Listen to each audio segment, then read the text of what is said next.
Durante las últimas semanas hemos estado estudiando acerca de las diferencias entre un creyente y un discípulo. Y vimos a la luz del Evangelio de San Juan y a la luz del capítulo 14 del Evangelio de Lucas, al menos 3 diferencias. Vimos que un discípulo no solamente cree como un creyente, sino que un discípulo es aquel que va más allá y pone por obra la palabra de Dios. Vimos que un discípulo no solamente cree, sino que un discípulo ama a Dios por encima de todas las cosas. Y en tercer lugar vimos que un discípulo no solamente cree, sino que un discípulo es aquel que toma la decisión de morir a sí mismo cada día para reproducir el carácter de Cristo en su propia vida. Muchas gracias. Ahora bien, esta mañana desarrollaremos el resto del capítulo 14 para encontrar un último requisito para ser un verdadero discípulo expuesto por Jesús en el capítulo 14 de Lucas. Y vamos a leer el texto bíblico del verso 28 al 35. Dice así: porque ¿quién de vosotros, queriendo edificar una torre, no se sienta primero y calcula los gastos a ver si tiene lo que necesita para acabarla? No sea pues que después que haya puesto el cimiento y no pueda acabarla, todos los que lo vean comiencen a hacer burla de él, diciendo: este hombre comenzó a edificar y no pudo acabar. ¿O qué rey, al marchar a la guerra contra otro rey, no se sienta primero y considera si puede hacer frente con 10,000 al que viene contra él con 20,000? Y si no puede, cuando el otro está todavía lejos, le envía una embajada y le pide condiciones de paz. Así pues, cualquiera de vosotros que no renuncia a todo lo que posee, no puede ser mi discípulo. Buena es la sal, mas si la sal se hace insípida, ¿con qué se sazonará? Ni para la tierra, ni para el muladar es útil. La arrojan fuera. El que tiene oídos para oír, oiga.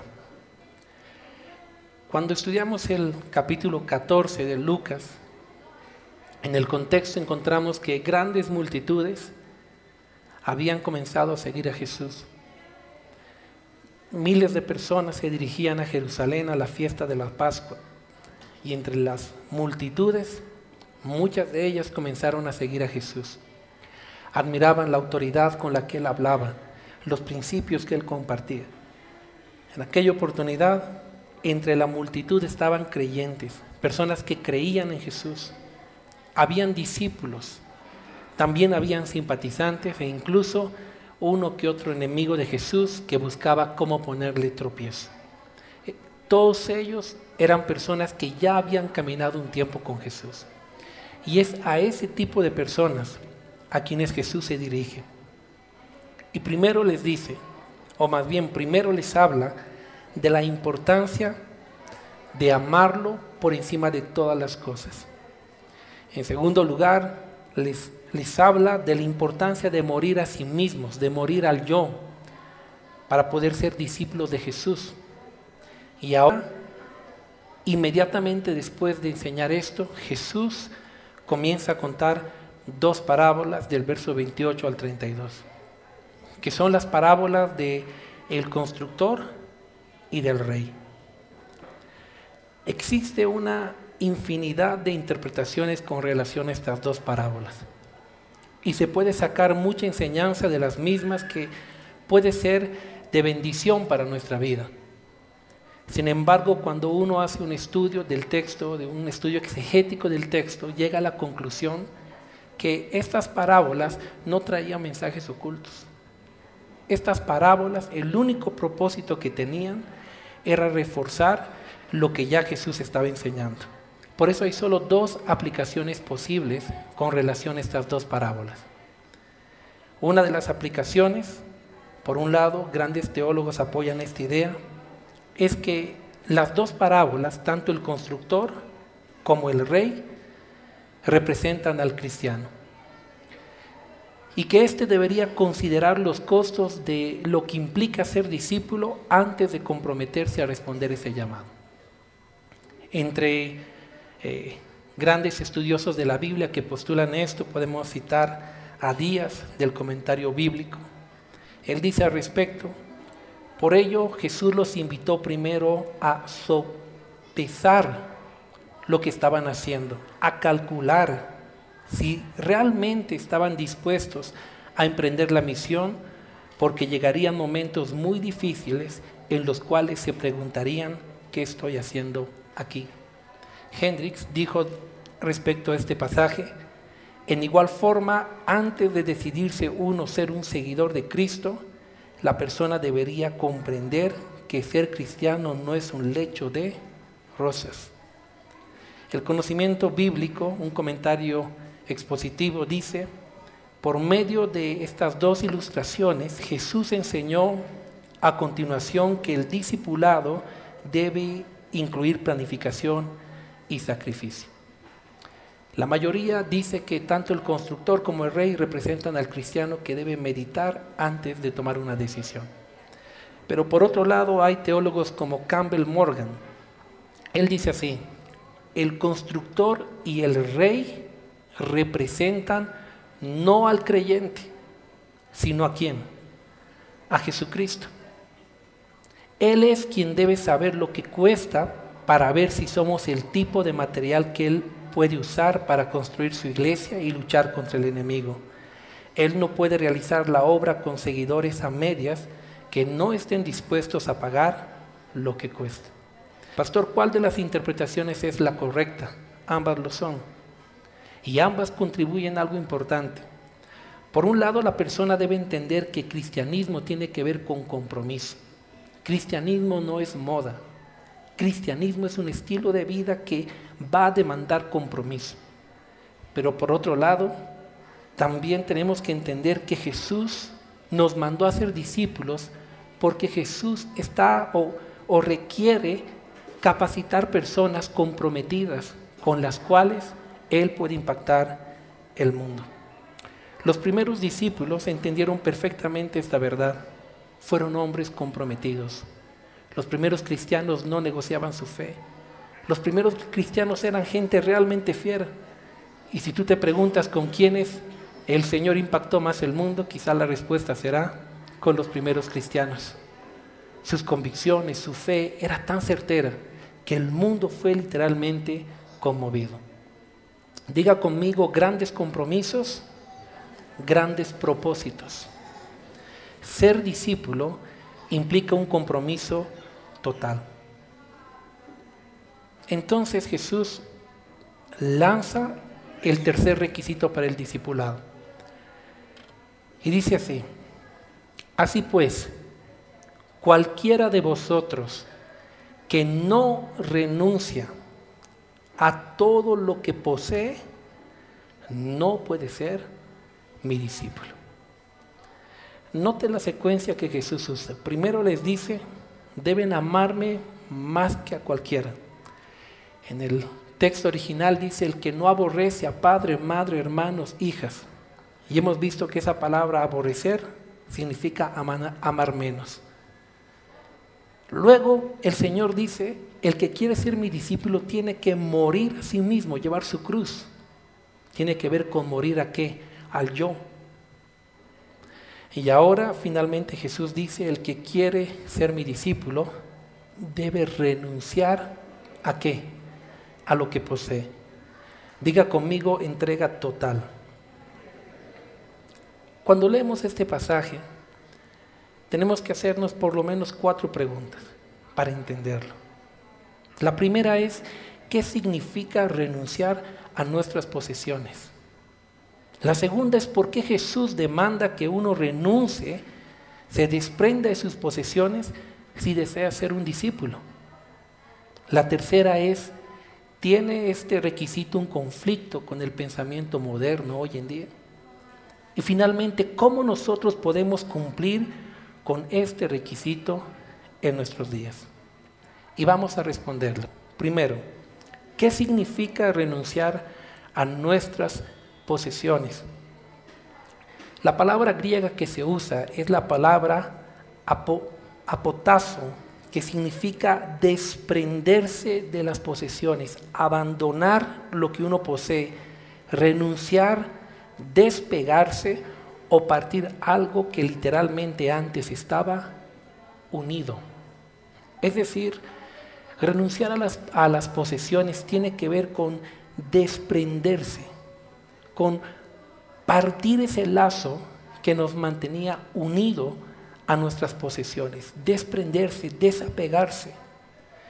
Renunciar a las posesiones no significa renegar de las posesiones o destruirlas o malutilizarlas, no. Significa más bien desapegarnos, desprendernos de todas las posesiones. Eso tiene que ver con renunciar.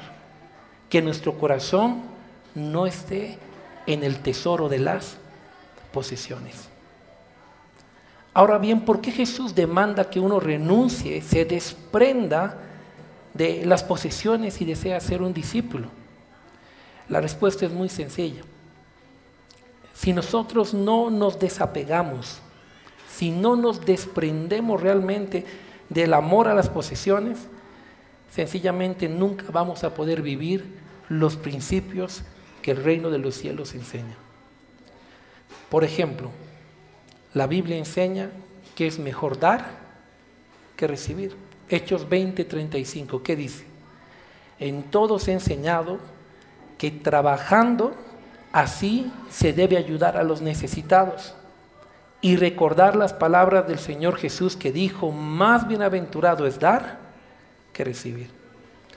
Pero con un corazón que no se ha desapegado del amor a las posesiones, esto es sencillamente imposible.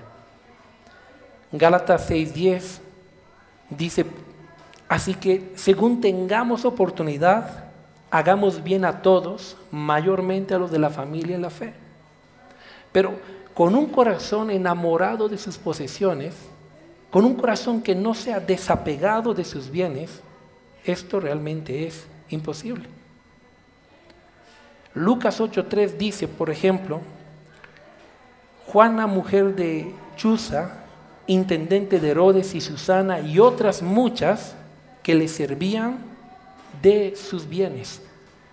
Habla de un grupo de mujeres que servían a Jesús con sus posesiones en el Nuevo Testamento. Sin embargo, llegar a servir a Dios con nuestros bienes es realmente imposible si nosotros primeramente no nos hemos desapegado, nos hemos desprendido del amor por todo lo que hemos logrado poseer.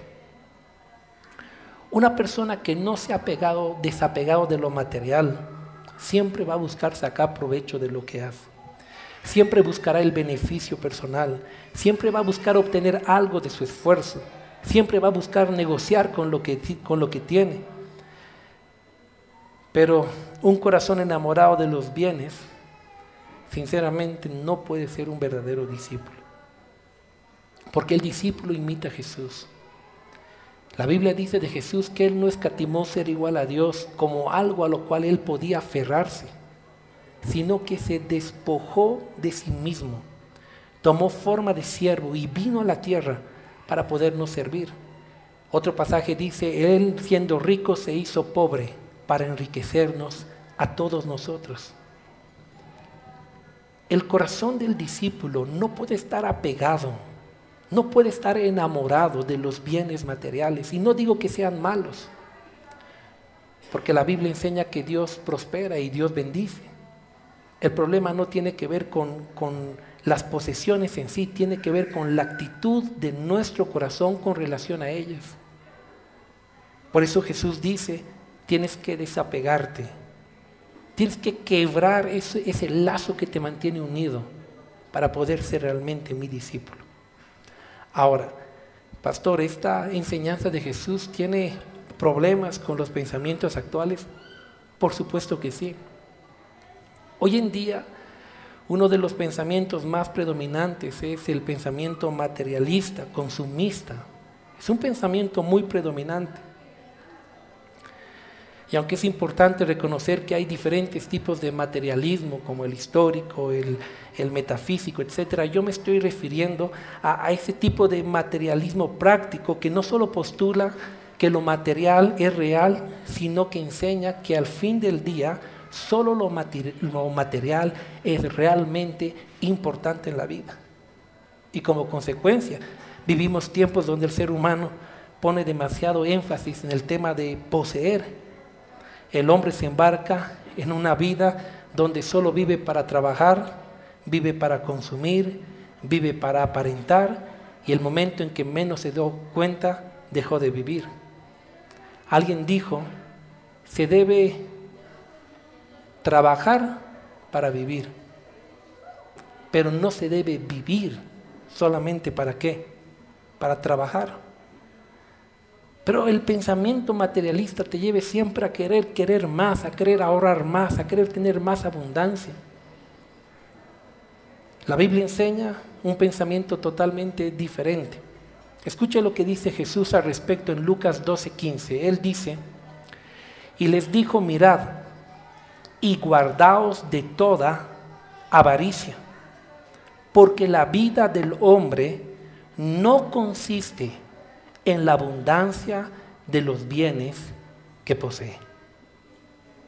Otra vez Jesús abordó el mismo tema en Mateo 6, 19 al 21, y dijo así, no os hagáis tesoros en la tierra, donde la polilla y el orín corrompen, y donde ladrones minan y hurtan, sino haceos tesoros en el cielo, donde ni la polilla ni el orín corrompen, y donde ladrones no minan ni hurtan, porque donde esté vuestro corazón o vuestro tesoro, allí también estará vuestro corazón. Y Jesús continúa hablando sobre el deseo materialista de acumular riquezas en Lucas 12, en el 16 al 21, y dice así, también le refirió una parábola diciendo, la heredad de un hombre rico había producido mucho. Y él pensaba dentro de sí diciendo, ¿qué haré porque no tengo dónde guardar mis frutos? Y dijo, esto haré, derribaré mis graneros y los edificaré mayores. Y allí guardaré todos mis frutos y mis bienes. Y diré a mi alma, alma, muchos bienes tienes, guardados para muchos años. Repósate, come, bebe y regocíjate. Pero Dios le dijo, necio, esta noche vienen a pedir tu alma, y lo que has provisto, ¿de quién será? Así es el que hace para sí tesoro y no es rico para con Dios. La Biblia, en el libro de Eclesiastés capítulo 5, verso 10, dice, el que ama el dinero no se saciará de dinero, y el que ama el mucho tener no sacará fruto. También esto es vanidad. Pero el principio del reino de los cielos es totalmente diferente. El principio del reino de los cielos es un principio que te enseña que es mejor dar que recibir.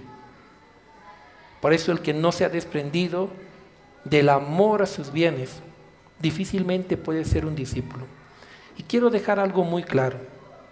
Queridos amigos, el dinero como tal no es malo, no es eso lo que estoy predicando. El problema no son los bienes. Gloria a Dios por los que tienen abundancia de bienes. El problema no es el dinero. El problema es el amor al dinero. El problema es tener el corazón ligado a tus bienes. Mira lo que dice 1 Timoteo 6:10. Porque raíz de todos los males es ¿qué cosa? No dice el dinero. Raíz de todos los males, digan conmigo, es el amor al dinero, el cual codiciando algunos se extraviaron de la fe y fueron traspasados de muchos dolores. Por eso un discípulo debe renunciar, debe desapegarse de sus bienes para poder seguir a Jesús. Pastor, ¿cómo puedo cumplir este requisito hoy en día? Bueno, en primer lugar, desapegándonos del amor al dinero y a los bienes, entendiendo que estos solamente son añadiduras en nuestra vida, no son un fin.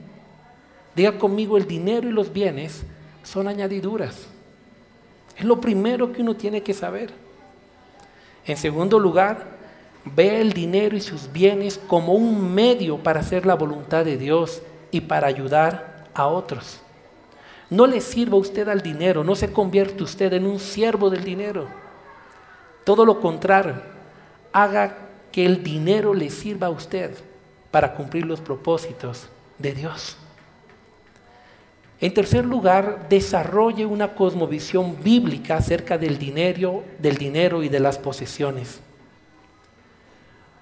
Hoy en día hay movimientos como los de la prosperidad, entre otros, que han hecho de las bendiciones un fin, cuando las bendiciones, querida iglesia, son simplemente añadiduras. Hay gente que busca a Cristo para que Cristo lo bendiga y parece que la bendición nunca le llega, porque ese no es el sistema de Dios. La Biblia enseña que Dios prospera al hombre trabajador, que Dios prospera al hombre diligente, que Dios prospera al hombre íntegro que es temeroso del Señor. Dice, bienes y riquezas hay en su casa. Pero eso es consecuencia de vivir con Cristo, de vivir sus principios, de vivir su palabra, de ser una persona diligente. Buscar a Dios para que te dé más dinero no es el mensaje del Evangelio. La Biblia no funciona así. El deseo materialista del ser humano por poseer más ha hecho que muchas veces el Evangelio se vuelva más un mercado que un mensaje. Pero el mensaje de Cristo es mucho más profundo. Jesús no te dice, mira, ve y tienes que ser millonario para que me glorifiques. Más bien Él dice, tienes que no amar el dinero si realmente quieres ser mi discípulo. No te digo que seas pobre, te digo que no te enamores de los bienes que Dios mismo te ha entregado. Una persona que tiene una cosmovisión correcta en la palabra respecto al dinero entiende que toda buena dádiva proviene de las manos de Dios. Comprende que Dios bendice a sus hijos, pero entiende que no puede servir a dos señores, no puede servir a Dios y a las riquezas. No puede, o amará a uno y menospreciará al otro. Entiende que el dinero simplemente es una añadidura que sirve para cumplir los propósitos de Dios. Entiende que el dinero está ahí para que lo disfrutemos también. Pero su corazón no está apegado, no está enamorado en ello. Jesús dijo, si tú quieres ser mi discípulo, tienes que desapegarte del amor a tus posesiones. Porque si no, no puedes ser mi discípulo. Finalmente, después de que Jesús expone esta verdad, hace una pequeña ilustración en Lucas capítulo 14 del 34 al 35 y dice, buena es la sal, mas si la sal se hiciere insípida, ¿con qué se sazonará? Ni para la tierra ni para el muladar es útil. La palabra muladar significa literalmente estiércol. Ni para el estiércol es útil. La arrojan fuera. El que tiene oídos para oír, que oiga. ¿Sabes lo que Jesús está diciendo? Está diciendo, mira, a las multitudes que lo seguían emocionadas, si quieren ser realmente mis discípulos, ámenme más sobre todas las cosas. Tomen la decisión de morir a sí mismos para que el carácter de Jesús sea reproducido en su vida y desapéguense del amor a sus posesiones. Porque cuando el discípulo pierde estas características, se asemeja a la sal que pierde su sabor. No sirve para nada. El cristiano tiene el propósito de reflejar a Cristo, de presentar a Cristo en nuestro hablar, en nuestro vivir, en nuestras acciones, en nuestras actitudes. Debemos ser la luz del mundo, la sal de la tierra. Pero si perdemos el enfoque del cristianismo en nuestra vida, no servimos para nada. Es más, servimos más para vituperio del Evangelio que para bendición. El día de ayer leí un artículo en una portal de internet en el que daban una cifra que una organización había hecho una estadística de aproximadamente 100,000 violaciones realizadas por curas o por religiosos. Espantoso. Jesús dijo, en los postreros días, muchos se meterán con apariencia de piedad, pero por dentro, ¿cómo son? Lobos rapaces. En los evangelios Jesús dijo, habrá muchos falsos profetas, falso de todo, pero por sus frutos los conoceréis. Pastor, en medio de tanta falsedad, ¿cómo yo puedo distinguir si alguien realmente es un discípulo de Jesús o es un farsante? Jesús dijo, por el fruto los conoceréis. Y cuando tú estudias el fruto en la Biblia, encuentras que tiene que existir un fruto de arrepentimiento. Es decir, un cambio en su manera de vivir. Tiene que haber fruto del Espíritu, un cambio en su vida, en su conducta, en su carácter. Tiene que haber un fruto de justicia, un vivir la palabra de Dios, no solo conocer, vivir la palabra de Dios. Tiene que haber un fruto de servicio, como dice la palabra, en justicia y en santidad todos los días de su vida. Existe mucha falsedad. Ahora entiendo por qué Jesús, mirando a las multitudes, en vez de endulzarles el oído, les dijo, miren, las cosas son como son. Cristianismo implica compromiso. ¿Por qué? Porque Jesús no quería una multitud que se dijera cristiano y quisiera que el mundo vitupere a Cristo por su mala actitud.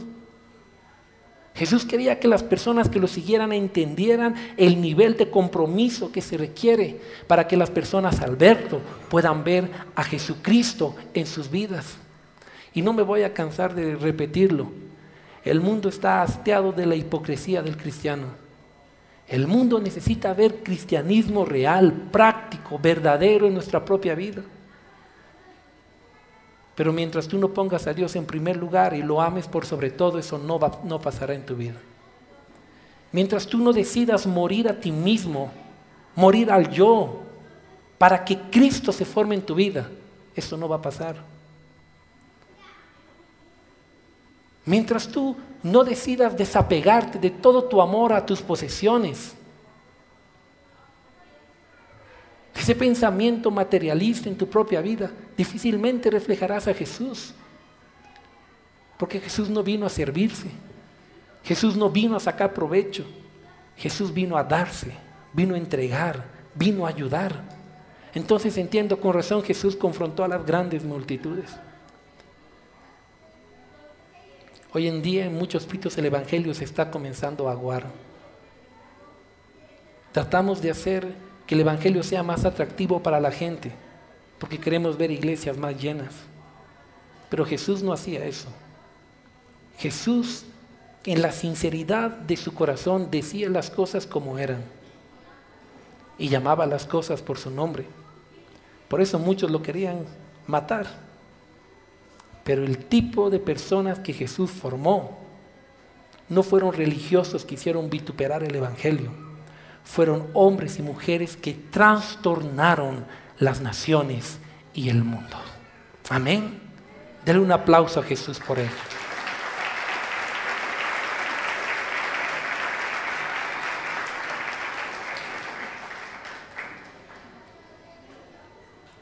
Dios tiene un propósito maravilloso con cada uno de nosotros. Pero tenemos que entender que ser discípulo es más que simplemente creer. Involucra compromiso. Como pastor, cada vez que alguien se va a casar en la iglesia, buscan reunión con el pastor.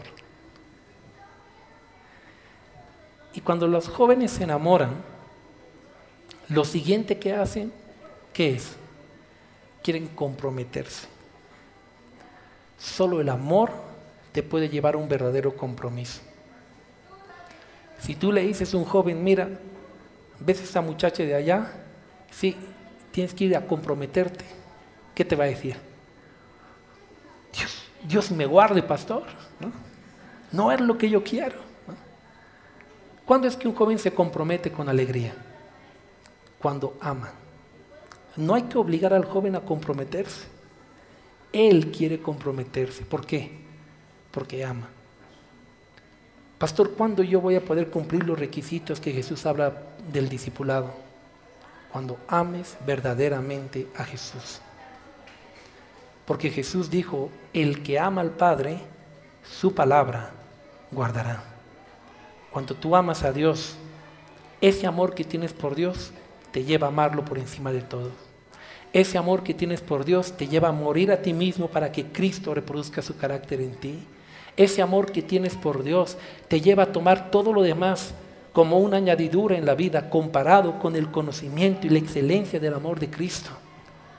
Puedes vivir la parábola que Jesús contó sobre el tesoro escondido. Dijo, un hombre encontró, o más bien una perla de gran precio.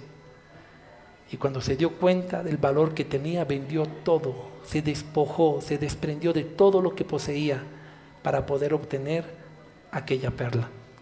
Y cuando tú entiendes el valor de Cristo, todo lo demás pasa a un segundo plano. Entonces tú puedes comprometerte por Jesús por amor. Jesús dijo, si tú quieres ser mi discípulo, eso implica compromiso. Y el mundo necesita que se levanten cristianos mucho más comprometidos y menos religiosos. Mucho más sinceros y menos hipócritas. Y eso no depende de la iglesia, no depende ni siquiera de Jesús, depende de cada uno de nosotros. Depende de examinarnos y preguntarnos, Señor, ¿te estoy amando como tú quieres que te ame? ¿Estoy obedeciendo tu palabra como tú quieres que la obedezca? ¿Estoy haciendo lo que tú quieres que haga? ¿Te estoy poniendo a ti en el lugar que mereces? ¿Eres tú realmente el centro de mi vida, de mis decisiones, de todo lo que hago? ¿Soy realmente un siervo tuyo? Y todas estas preguntas nos llevarán inevitablemente a una confrontación que espero que el Espíritu Santo nos lleve a través de ella a tomar las decisiones de ser realmente discípulos de Jesucristo. Alguien me dijo, pastor, esas prédicas son muy duras. Y yo dije, bueno, si una prédica dura hará que el corazón del hombre cambie y que refleje a Cristo, para que luego sus padres, sus hijos, sus hermanos y la sociedad conozca a Jesús, prediquemos duro. ¿Por qué? Porque necesitamos cambiar. Necesitamos tomar decisiones. Jesús dijo, si el grano de trigo no cae al piso y muere, nunca va a llevar fruto. Necesitamos primeramente tomar decisiones para dar los frutos que el Señor quiere. Yo no soy mejor que ninguno de los que están acá, pero recuerdo que tuve muchas malas experiencias con la hipocresía. Y cuando acepté a Jesús, una de las cosas que yo decidí en mi corazón fue, Señor, quiero marcar diferencia. Sé que no es fácil, quiero hacerlo. Y quiero pasarte eso a ti también. Tal vez tú estés rodeado de mucha hipocresía. Pues no te unas al club de la hipocresía. Refleja a Cristo. Muéstrale al mundo que ser cristiano es ser diferente. Muéstrale al mundo que vivir la palabra de Dios es vida y vida en abundancia. Muéstrale al mundo que cuando tú obedeces la palabra de Dios, por más que lo que la palabra vaya contrapuesto al pensamiento actual, eso trae realmente bendición y vida eterna. Muéstrale al mundo que hay una prosperidad mucho más valiosa que el dinero, y es tener a Cristo morando en nuestro corazón. Amén. Dale un fuerte aplauso a Jesús por ello.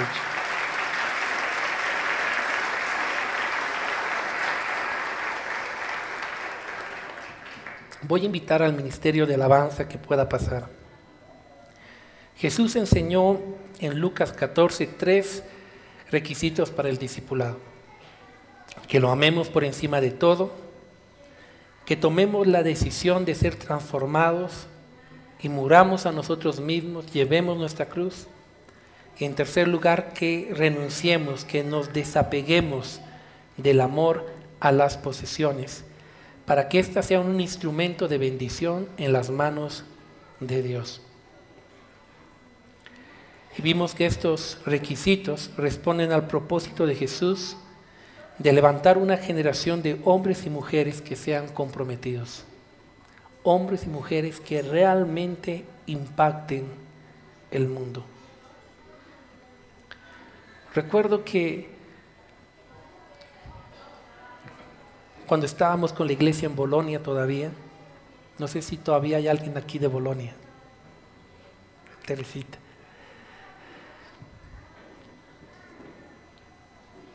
La iglesia era pequeña, 35 personas más o menos. Y un día yo me puse a orar y recibí la dirección de hacer una campaña evangelística. Durante el siguiente mes me pasé todos los días yendo puerta por puerta a meter papelitos debajo de las puertas, con versículos bíblicos, mensajes, y empecé a orar para que Dios se glorificara. Recuerdo que hicimos una campaña. El día de la campaña empezaba a 5 de la tarde. Yo había convocado al poco equipo de jóvenes que teníamos desde las 3 para que acomodáramos todo, y nadie llegó. Así que 3:30 estaba ahí el pastor Sergito sacando 60 sillas a la cancha, parlantes. Y comenzó la campaña, prediqué a la puerta de un colegio. Cuando hice el llamado aquella noche, de la multitud que estaba, nadie aceptó a Jesús. Yo dije, ¿alguien quiere recibir a Jesús? Y se escuchaban los grillitos, cri, cri, cri, cri. Acabó la campaña, yo me fui a orar y Kay se acercó y me dijo, Sergito, te cuento. Y me mostró un papel con el nombre de un muchacho. Y me dijo, un joven tomó la decisión de aceptar a Jesús. Y me abrazó. Y me dijo, mira, hemos visto que está todo medio cerrado por acá. Podemos parar. Yo creo que la miré y le dije, no, le dije, de ninguna forma. Por una persona que reciba a Jesús, yo haría esto todos los días de mi vida, por el resto de mis días. Sé que al día siguiente volví a salir a predicar, y ese día se entregaron como 30 jóvenes. La otra noche otros 30 jóvenes. De repente teníamos multitud de adolescentes. Los siguientes meses mi mente lo que pensaba es cómo retener ahora los pescados. ¿Qué no hicimos? Nos inventamos cines, nos inventamos juegos, nos inventamos todo lo que uno puede inventarse. Pero antes los jóvenes más bien cada vez iban yendo. Y decía, pero ¿qué pasa? Y ahí el Señor un día mientras oraba me dijo muy claro en mi corazón, Sergito, es que yo no te he llamado que salgas de un grupo de amigos para formar otro grupo de amigos. Yo no te he llamado a ser una segunda pandilla ahora cristiana. Yo no te he llamado a ser un club social de amigos. Yo te he llamado a ser discípulos. Y me acuerdo que busqué a Pastor Giovanni, le comenté lo que Dios me había hablado y él me dijo, si Dios te dijo que lo hicieras, hazlo, yo te apoyo. Y entonces comencé a enfocarme en hacer discípulos de esos jóvenes. La siguiente semana el grupo redució casi a 4 jóvenes. Recuerdo que a partir de ese día, todos los viernes en la madrugada, establecimos un tiempo de oración por la juventud. Y durante mucho tiempo mi oración fue así, Señor, no te pido grandes multitudes, solo dame 12 hombres como los que tú tenías. Con esos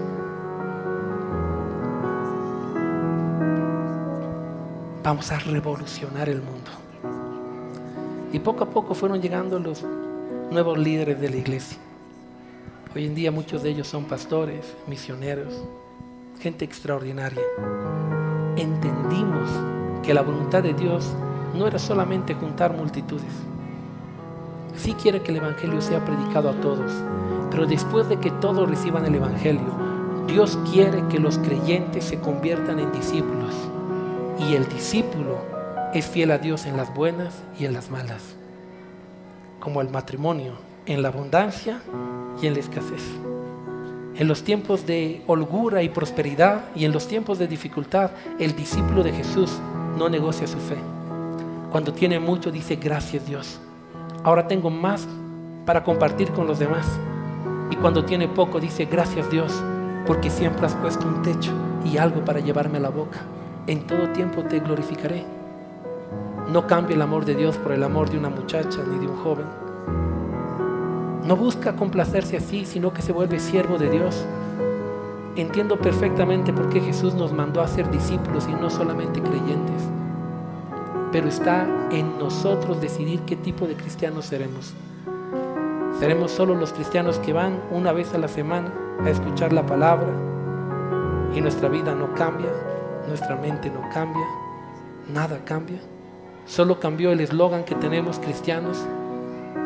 ¿O seremos gente transformada por el poder de Dios? Quiero que piensen eso mientras adoramos al Señor.